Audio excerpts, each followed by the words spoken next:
there's definitely, I mean, I'm joking around a lot about YouTube comments. There's actually some people that get involved. I mean, I go to science pages and you look at there's some interesting YouTube comments where people debate the actual ramifications of certain, like, I'm fascinated by this Planet 9 thing they're trying to observe now, because this is something I've been studying for a long time. That they've been thinking, there was very little evidence of it up until recently, but that there was another planet outside the Kuiper Belt, somewhere outside of Pluto. It's one of the reasons why they declassified Pluto as a planet. But now they're almost positive that there's a planet out there. They said, I think that they said within 99% certainty that there's a gigantic planet somewhere around 4 to 5 times the size of the Earth that is out way, way, way past Jupiter. And so I was going to a lot of these YouTube videos that were describing it and then reading the comments. The comments were fascinating. So that's a totally different sort of world. Yeah. You know, people are debating like the ramifications. And then every now and then one of the Zecharia Sitchin people would jump in there. Do you know who Zecharia Sitchin is? No. Zecharia Sitchin was a guy who actually, ironically enough, predicted this in the 70s. But he called it the 12th planet because that's when they thought Pluto was still a planet. And then they thought the moon was a planet. Like, this is all based on the Sumerian text. This is all getting real convoluted now. But Zecharia Sitchin, he is a biblical scholar. He's dead now. But he wrote all these books about this culture from another planet called the Anunnaki. And this is transcribing the ancient Sumerian text. The Sumerians were the oldest. There he is.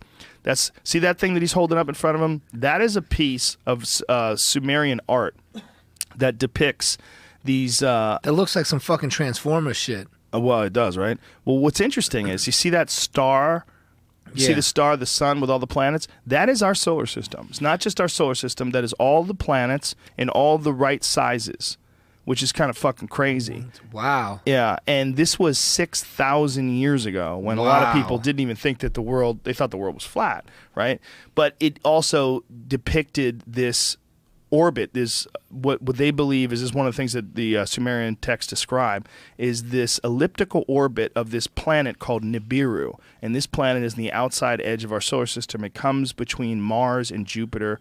This Zecharia Sitchin translation, I think it was every 3,600 something years. And that this is where the Anunnaki came from. And then what they did is they came down here, they studied some lower hominids, they introduced their DNA into these lower hominids and made human beings. And so he had predicted this planet being outside of our solar system for a long time.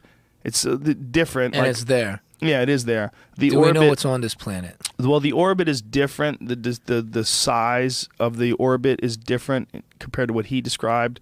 No, we don't even have a picture of it, so we definitely don't know what it looks like.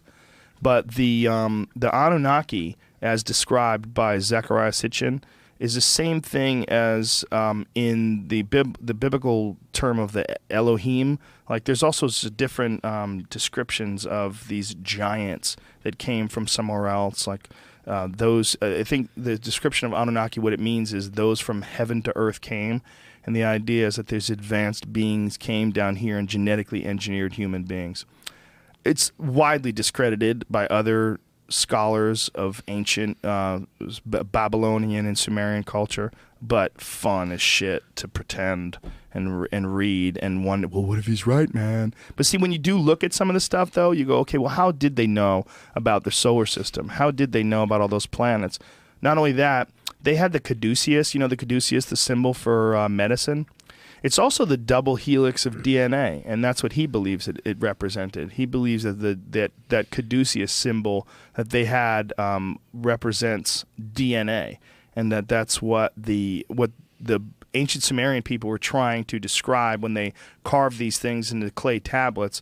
They were trying to, as best they could, make some sort of a rational, logical depiction of what they were being told by these ancient people. Damn. So we might have already figured it out once, and then we're figuring it out again. Or not.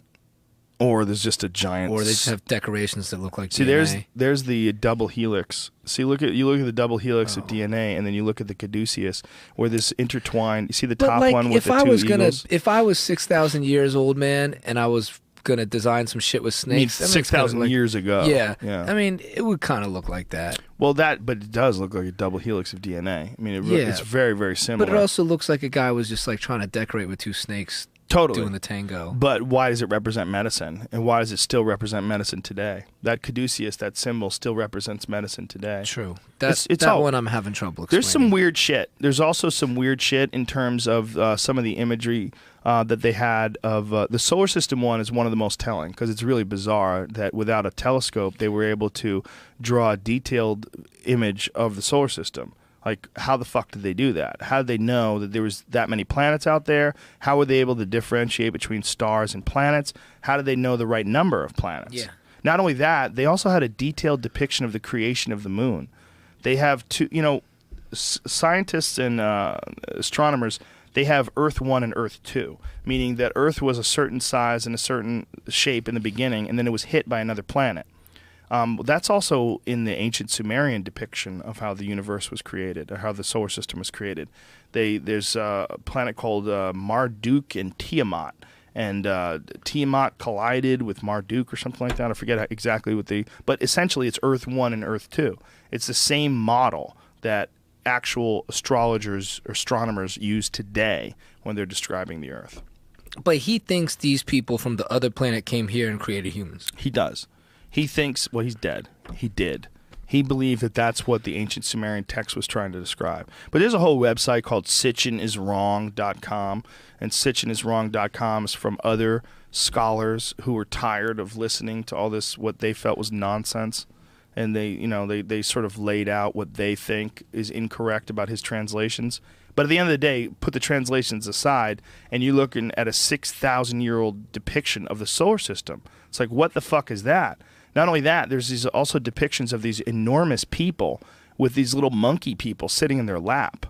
And this was what he believed was describing the Anunnaki's genetic alterations of monkeys, of taking these lower hominids, introducing their superior advanced DNA into these monkeys, and creating something that's very different.